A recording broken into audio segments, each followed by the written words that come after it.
Hello, students. Welcome back in your favorite channel. I am Preeti, your host and educator, and you all are watching your favorite channel, Easy Way to Learn with Preeti. Students, today we are going to start our NCERT syllabus of class 7. Honeycomb हमारी first जो text book है honeycomb उसका first chapter आज हम start करने जा रहे हैं दैट इज़ 3 क्वेश्चंस। तो जो भी स्टूडेंट हमारे साथ नए जुड़े हैं वो सभी चैनल को सब्सक्राइब कर लीजिए ताकि आपको आने वाली नोटिफिकेशंस जो भी वीडियोस के लिए बनेंगी आपको टाइम टू टाइम मिलती रहें। और if you are already subscribe the channel, like the video and share it with your all friends and relatives. चलिए स्टार्ट करते हैं चैप्टर समरी। 3 क्वेश्चंस, ये जो स्टोरी है वो 3 क्वेश्चंस की चारों ओर रिवॉल्व कर रही है। देखिए इसमें एक किंग होता है, किंग के माइंड में 3 क्वेश्चंस आते हैं, तो वो अपने 3 क्वेश्चंस को लेके इतना वरीड था कि उसने अपने 3 क्वेश्चंस को सबके सामने रखा और ये भी अनाउंसमेंट की गई कि जो भी हमारे 3 क्वेश्चंस के बारे में सही इन्फॉर्मेशन देगा उसको बहुत बड़ा इनाम दिया जाएगा। चलिए स्टार्ट करते हैं, देखते हैं चैप्टर में किंग किसी के आंसर से सेटिस्फाई होता है या नहीं। A king has 3 questions and he is seeking answers to them. एक किंग के माइंड में 3 क्वेश्चंस आते हैं और वो अपने क्वेश्चंस के आंसर जानना चाहता है। What are the questions? वो क्वेश्चन क्या थे? Does the king get what he wants? क्या राजा को वो सब मिला जो वो चाहता था? 3 questions. The thought came to a certain king that he would never fail if he knew 3 things. यानी एक थॉट आता है एक राजा के माइंड में कि अगर उसको 3 बातों की नॉलेज मिल जाती तो वो कभी लाइफ में फेल नहीं होगा। दीज 3 थिंग्स वर, ये 3 चीज़ें क्या थी? What is the right time to begin something? किसी भी काम को स्टार्ट करने का सही समय क्या है? And which people should he listen to? उसको कैसे लोगों को सुनना चाहिए? What is the most important thing for him to do? उसके लिए सबसे इम्पोर्टेंट चीज़ क्या है करने के लिए? The king therefore sent messengers throughout the kingdom. Messengers होते हैं संदेश वाहक, यानी उसने अपने किंगडम के अंदर जगह जगह मैसेंजर्स को भेजा, promising a large sum of money to anyone who would answer this 3 questions. और प्रोमिस किया गया कि एक बड़ा सा अमाउंट मिलेगा पैसे का जो भी इन तीनों क्वेश्चंस के आंसर सही सही देगा।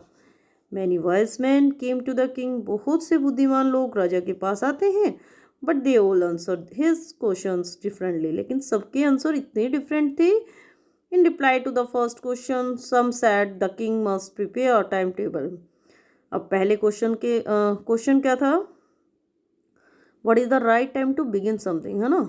किसी भी काम को स्टार्ट करने का सही समय क्या है? तो इसके आंसर में राजा को क्या आंसर मिलता है कि राजा को तो एक टाइम टेबल बना लेना चाहिए अपने काम के लिए, and then follow it strictly, और फिर उसको स्ट्रिक्टली फॉलो करना चाहिए। यही होता है सही समय। Only in this way they sad could he do everything at its proper time. मतलब लोगों का कहना था कि इसी तरीके से वो अपना हर काम सही समय पर कर सकते हैं। Others said it was impossible to decide in advance the right time for doing something. जबकि दूसरे लोगों ने कहा ये एडवांस में बताना कि किसी भी काम को करने का सही समय ये है, ये तो इम्पॉसिबल है। The king should notice all that was going on, avoid foolish pleasures, and always do whatever seemed necessary at that time. अब जो राजा था उसको ये भी बोला गया कि राजा को जो है नोटिस करना चाहिए, है ना? अपने आप ही ध्यान रखना चाहिए क्या हो रहा है, और जो भी फिजूल की चीज़ें हैं जो खुशी देती हैं उनको अवॉइड करना चाहिए, और हमेशा जो दिखाई देता है, ज़रूरी दिखाई देता है, सही समय पर वही करना चाहिए। येट अदर सैड, इसलिए जो दूसरे थे उन्होंने क्या कहा? That the king needed a council of wise man. Wise man मतलब बुद्धिमान लोगों की एक काउंसिल बना लेनी चाहिए, एक सभा बना लेनी चाहिए। Who would help him act at the proper time, जो उसको हेल्प कर सके उसको सही काम सही समय पर करने में। द अदर्स टाइम, देखिए this was because one man would find it impossible to decide correctly. अब उसने क्यों कहा लोगों ने ऐसा कि उनको काउंसिल बना के रखनी चाहिए वाइज मैन की? क्योंकि उनका कहना था कि एक अकेले इंसान के थ्रू ये सब डिसाइड करना कि सही समय क्या है, सही समय क्या नहीं है, ये तो इम्पॉसिबल है विदाउट हेल्प फ्रॉम अदर्स, दूसरे लोगों की हेल्प के बिना, कि हर काम का सही समय क्या है। इसके लिए तो बहुत सारे बुद्धिमान लोग चाहिए, ये था लोगों का कहना। बट देन अदर्स सेड, लेकिन फिर कुछ लोगों ने कहा that there were some things which could be urgent. फिर कुछ लोगों ने कहा कि कुछ ऐसा भी हो सकता है ना, कुछ ऐसी चीज़ें भी हैं जो अर्जेंट हो सकती थी। These things could not wait for the decision of the council। कुछ जरूरी चीज़ें हैं वो तो काउंसिल के डिसीजन के लिए वेट नहीं करेंगी। In order to decide the right time for doing something, कि जब तक काउंसिल यानी लोगों की सभा बैठेगी और वो बताएगी कि सही समय क्या है ना, उन लोगों के डिसीजन के लिए थोड़ी ना बैठेंगे ऐसे। तो मतलब लोगों के अलग अलग मत थे हर आंसर के लिए। In order to decide the right time for doing something it is necessary to look into the future and only magician could do that. The king therefore would have to go to magicians. यानी कुछ लोगों का कहना था कि राजा को जो है सही समय के बारे में पता लगाने के लिए तो फ्यूचर में देखना चाहिए, और फ्यूचर देखने के लिए तो उनको जादूगर के पास जाना चाहिए। तो राजा को जो है जादूगर की सलाह लेनी चाहिए। In their answer to the second question, अब देखिए ये तो फर्स्ट के आंसर थे अभी तक, अभी सेकंड के आंसर में राजा को क्या क्या मत मिलते हैं। Some said that the people most necessary to the king were the councillors. अब राजा के लिए सबसे इंपॉर्टेंट लोग कौन है ना, तो इसके आंसर में क्या मिला आंसर उनको कि सबसे इंपॉर्टेंट है उनके काउंसिलर्स। काउंसिलर्स कौन से होते हैं, सभापति। जबकि कुछ लोगों ने कहा कि राजा के लिए सबसे जरूरी है प्रीस्ट, पुजारी। A few others choose the doctors, जबकि कुछ लोगों ने उस समय के डॉक्टर्स को क्या बोलते थे, वैद्य, कि राजा के लिए सबसे इंपॉर्टेंट होता है उनके वैद्य। And yet others said that his soldiers were the most necessary, जबकि कुछ लोगों ने कहा कि उनके सिपाही उनके लिए सबसे जरूरी होने चाहिए। टू द थर्ड को आंसर, अब देखिए थर्ड क्वेश्चन के आंसर के लिए उनको क्या क्या आंसर मिलते हैं। सम सेड, कुछ ने कहा science, other choose fighting and get others religious worship. यानी सबसे इंपॉर्टेंट कार्य क्या है उनके लिए, राजा के लिए होना चाहिए विज्ञान, कुछ ने कहा फाइटिंग, युद्ध लड़ना, और कुछ ने कहा धार्मिक पूजा पाठ। As answers to this his questions were so different the king was not satisfied and give no reward. यानी राजा को इतने अलग अलग आंसर मिलते हैं, राजा किसी के आंसर से भी सेटिस्फाई नहीं होता है और किसी को भी रिवार्ड नहीं देता है। इंस्टेड, इसके अलावा he decided to seek the advice of a certain hermit. उसने डिसाइड किया कि उसको एक हर्मिट क्या होता है, एक ऐसा इंसान जो अकेला रहता है, सिंपल लाइफ जीता है, यानी एक साधु बोल सकते हैं, एक महान आदमी, एक पवित्र इंसान। तो वो डिसाइड करते हैं कि मुझे तो एक हर्मिट के पास जाना चाहिए, who was widely known for his wisdom, जो कि जाना जाता था बहुत ज़्यादा उसकी बुद्धिमानी के लिए। यानी बहुत बुद्धिमान हर्मिट के बारे में राजा ने सुना हुआ था, तो राजा डिसाइड करते मुझे तो उसी के पास जाना है। सॉरी, थोड़ा सा मुझे कफ प्रॉब्लम चल रही है कुछ दिनों से। The hermit lived in a wood which he never left. राजा जो है अपने हर्मिट जो है वो अपनी वुड मीन्स जंगल में रहता है। वुड यहाँ पर जंगल के लिए यूज हुआ है, एक छोटे से जंगल को वुड बोलते हैं ना। विच ही नेवर लेफ्ट, जिसको वो कभी भी नहीं छोड़ता था।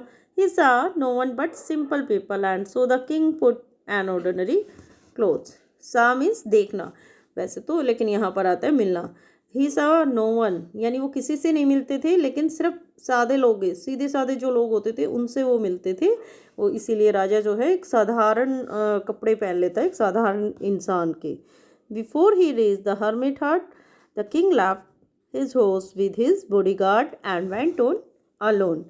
अब राजा जो क्या करता है, राजा उस हर्मिट के पास पहुंचने से पहले ही अपने घोड़े को जो है दूर छोड़ देता है अपने बॉडीगार्ड्स के पास। बॉडीगार्ड मतलब उसके अंगरक्षक जो थे, और अकेला जाता है हर्मिट के पास।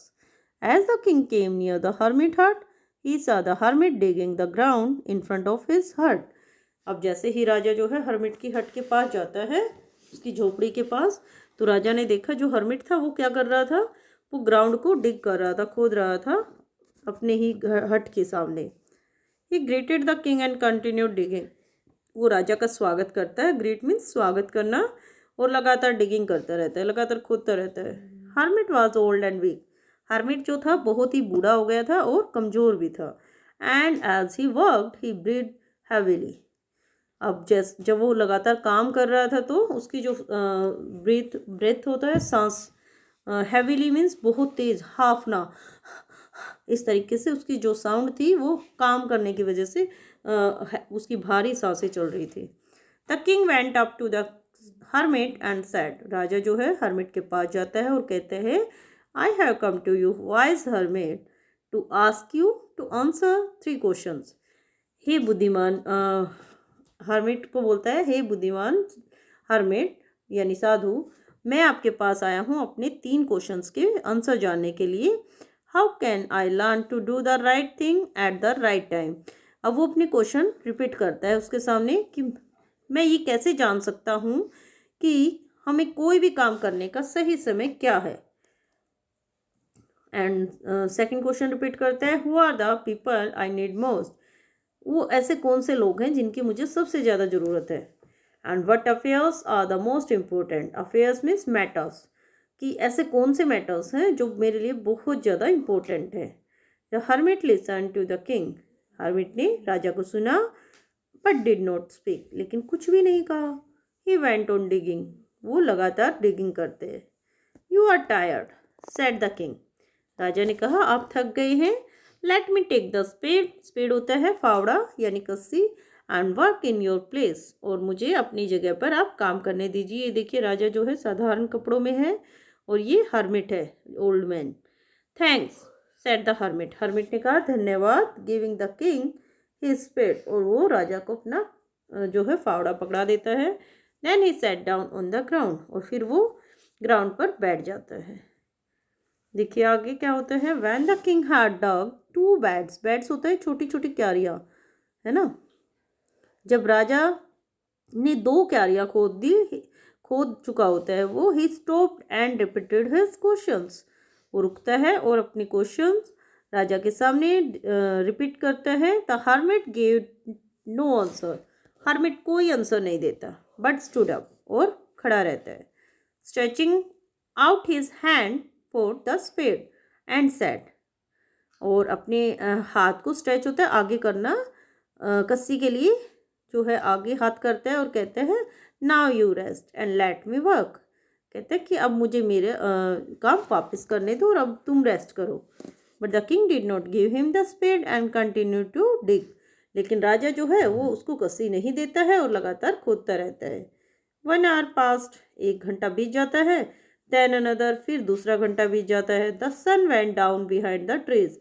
अब जो है सनसेट का टाइम होने लगता है तो सन जो है हमारे ऊपर आ जाता है, तो इसी तरीके से सन डाउन हो गया था पेड़ों के पीछे। And at last the king stuck the spade into the ground and said. और फिर राजा जो है stuck the spade into the ground का मतलब उस स्पेड को, फावड़े को ग्राउंड में छोड़ देता है और कहता है, आई केम टू यू। मैं आपके पास आया हूँ wise man for an answer to my questions. If you can give me no answer tell me so and I will return home.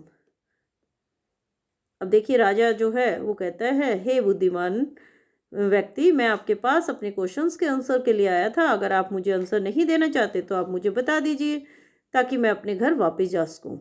Here comes someone running said the hermit. Hermit ने बोलते हुए कहा कि देखो कोई आ रहा है, कोई दौड़ता हुआ आ रहा है।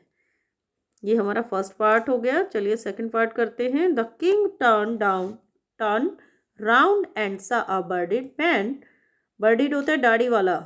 Running towards him. टुवर्ड्स मतलब किसी की तरफ आना। अब राजा जो है घूमता है, पीछे की तरफ टर्न किया उसने, तो क्या देखता है, एक दाढ़ी वाला व्यक्ति दौड़ता हुआ आ रहा था उनकी तरफ। His hands were pressed against his stomach. यानी उसने अपने हाथों से अपने पेट को दबाए हुए था। From which blood was flowing. जिसमें से खून बह रहा था, यानी जहाँ से उसने प्रेस किया हुआ था हाथ से स्टमक को, वहाँ से उसको खून ब्लडिंग हो रही थी। When he reached the king, he fainted and fell to the ground. The king and the hermit removed the man's clothing and found a large wound in its stomach. His hands, उसने जो है अपने हाथों से अपने पेट को दबाया हुआ था जहाँ से खून बह रहा था। जब वो राजा के पास पहुंच जाता है तो एकदम से फेंट होके बेहोश होके गिर जाता है वहाँ पर, और ग्राउंड में ही गिर जाता है वो। तो राजा और जो हर्मिट थे वो दोनों उसको लेकर आते हैं, उसके कपड़ों को रिमूव करते हैं, बदलते हैं कपड़ों को, जहाँ से उसको घाव में से खून निकल रहा था, और देखते हैं तो उसके पेट पे बहुत ही बड़ा घाव था। राजा ने जो है उसके घाव को वॉश किया, राजा ने उसके घाव को साफ किया कपड़े से, और उसको उसके उस घाव के ऊपर उसने हाथ अपना हैंकरचीफ यानी अपना रुमाल बांध दिया। But the blood would not stop flowing, लेकिन अभी भी खून बह रहा था। तो राजा जो है उसके घाव को रिड्रेस करता है, यानी बदलता रहता है बार बार कपड़े से, until eight last the bleeding stop, जब तक कि खून बंद नहीं हो जाता है तब तक राजा बार बार उसके घाव पे कपड़ा बदलता रहता है। The man felt better and asked for something to drink, अब उस आदमी को थोड़ा सा अच्छा महसूस हो रहा था और वो पानी मांगता है।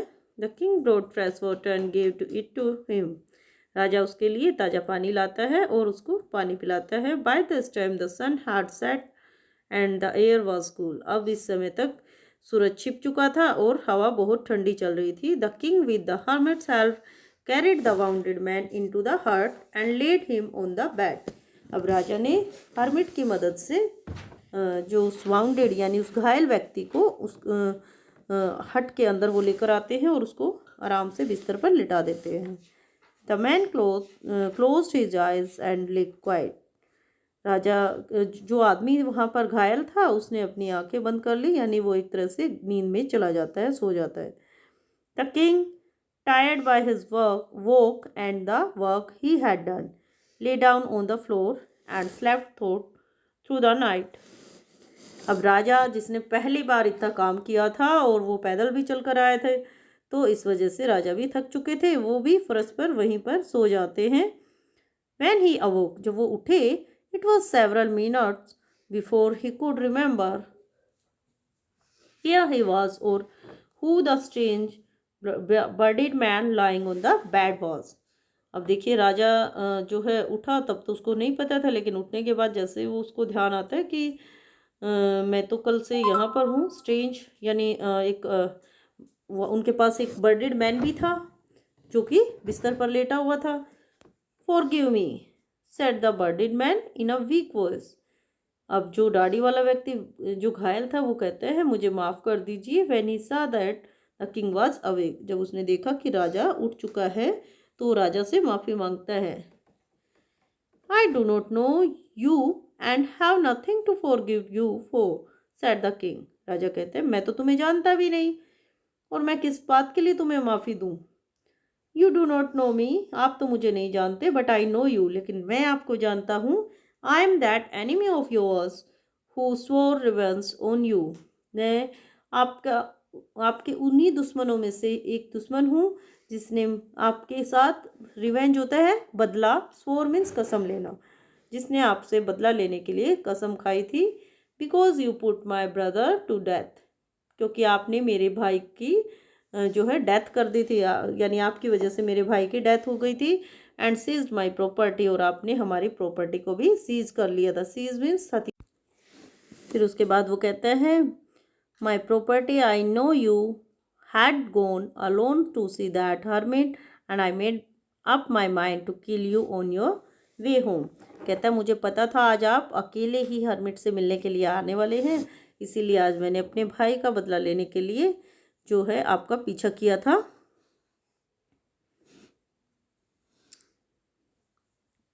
कहता है कि मैंने आज अपना माइंड बना लिया था आपको मारने के लिए। बट द डे पास्ट, लेकिन दिन बीत गया, and you did not return, और आप वापस नहीं आए।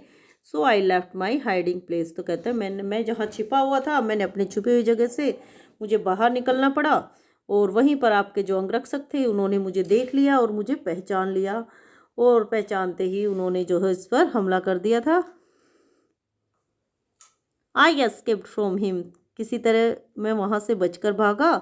But I should have died if you had not dressed my wounds, कहता है अगर आप मेरे घाव को नहीं भरते या इस तरीके से मेरे घाव को कपड़े से बार बार साफ नहीं करते तो मैं ज़रूर मर जाता। I was to kill you, I wished to kill you, मेरी इच्छा थी कि मैं आपको मारूंगा। And you have saved my life, लेकिन आपने ही मेरी जीवन को बचा लिया है। अब मैं सिर्फ और सिर्फ आपके लिए जीना चाहता हूँ। ज़िंदगी भर जो है, कहता है जब तक मैं ज़िंदा रहूँगा मैं आपका ही सेवा करता रहूँगा, और मेरी एक फेथफुल सर्वेंट की तरह, है ना, एक वफादार नौकर की तरह मैं आपकी सेवा करूँगा। And will order my sons to do the same, forgive me, कहते हैं मैं अपने बेटों से भी आपकी सेवा करवाऊँगा, मुझे माफ़ कर दीजिए। The king was very happy to have made peace with his enemy so easily and to have won him over a friend. He not only forgave him sad to but said he would send his servants and his own doctor to look after him and promised to give back the man his property. राजा जो है बहुत ज़्यादा खुश होता है, क्योंकि उसने उसके दुश्मन के साथ अब जो है शांति बना ली थी, उनके बीच शांति प्रस्ताव हो गया था। इतनी आसानी से वो जो है एक दोस्त बना लेता है ना। ही नॉट ओनली फॉरगिव हिम, वो कहता है कि उसने सिर्फ उसको माफ़ ही नहीं किया बल्कि उसकी देखभाल भी की, और कहता है उसके लिए वो अपने कुछ सेवक और वैद्य भेजता है उसके इलाज के लिए, और उससे प्रॉमिस भी करता है, और उस आदमी को उसकी सारी प्रॉपर्टी वापस देने का प्रॉमिस करता है। Living the wounded man the king went out of the हट। अब वाउंडेड मैन यानी घायल व्यक्ति को छोड़ते हुए राजा जो है अपनी वेंट आउट द हट, हट से बाहर आता है, and look down for the hermit, और हर्मिट के लिए देखता है हर्मिट कहाँ गए। बिफोर गोइंग अवे, अब जाने से पहले, he wished once more to get answer to his question, राजा ने सोचा चलो एक बार और मैं अपने क्वेश्चन जो है हर्मिट से पूछ लेता हूँ।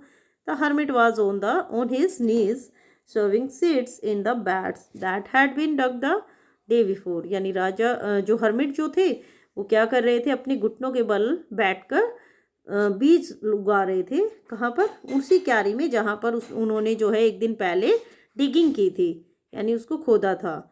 अब जो किंग है went up to the hermit, वो हर्मिट के पास जाते हैं और कहते हैं फॉर द लास्ट टाइम, आखिर बार, I beg you to answer my questions wise man, हे बुद्धिमान व्यक्ति, मैं अपने आंसर्स के लिए आपसे भीख मांगता हूँ, या मैं आपसे रिक्वेस्ट करता हूँ कि मेरे क्वेश्चंस के आंसर आप बता दीजिए। You have already been answered said the hermit, hermit कहता है कि आपको तो पहले से ही अपने क्वेश्चंस के आंसर मिल चुके हैं। Still bending down to the ground, और अभी भी वो ग्राउंड में बैंड है यानी झुके हुए हैं। And looking up at the king as he stood before him, और राजा की तरफ झुक के ही देखते हैं जैसे कि राजा उसके सामने खड़ा था। How have I been answered, मुझे आंसर कैसे मिल चुके हैं। व्हाट डू यू मीन, आप क्या कहना चाहते हैं। डू यू नॉट सी, क्या आपने नहीं देखा। हर्मिट ने कहा कि आपने नहीं देखा।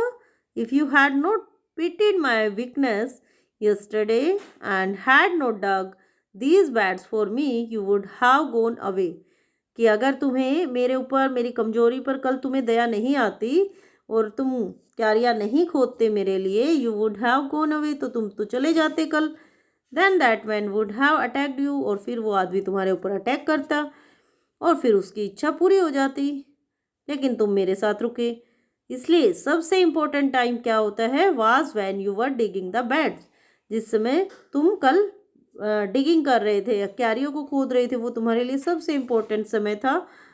And I was the most important man and do me good was your most important business, और मैं तुम्हारे लिए उस समय सबसे इम्पोर्टेंट व्यक्ति था, और मेरे लिए जो तुम अच्छा काम कर रहे थे वो तुम्हारे लिए सबसे इम्पोर्टेंट कार्य था। Afterwards when the man ran to us, और उसके बाद जो आदमी दौड़ता हुआ हमारे पास आया, उसके लिए the most important time was when you were caring for him, और सबसे इम्पोर्टेंट समय था जब तुम उसके लिए केयर कर रहे थे, उसकी देखभाल कर रहे थे।